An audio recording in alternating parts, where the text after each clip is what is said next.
بسم الله الرحمن الرحيم. الحمد لله والثناء لله وصلى الله على سيدنا محمد وعلى آله وصحبه أجمعين. أنا عبد الرحمن محمد الله حلبان عبد الرحمن محمد الله waxaan halkan ka cadeynayaa ummadda Soomaaliland guud ahaan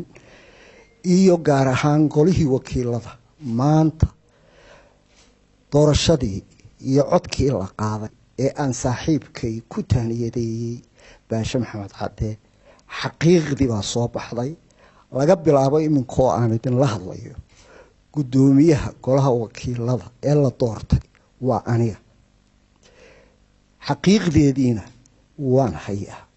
39 xildhibaan ee codeeyay cidda ay u codeeyeen waa Cabdiraxmaan Maxamed Talyaanle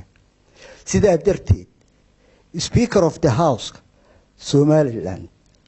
waa aniga waxaan u sheegayaa saaxiibkay Baasha Maxamed Faarax oo aan tahniyadeeyay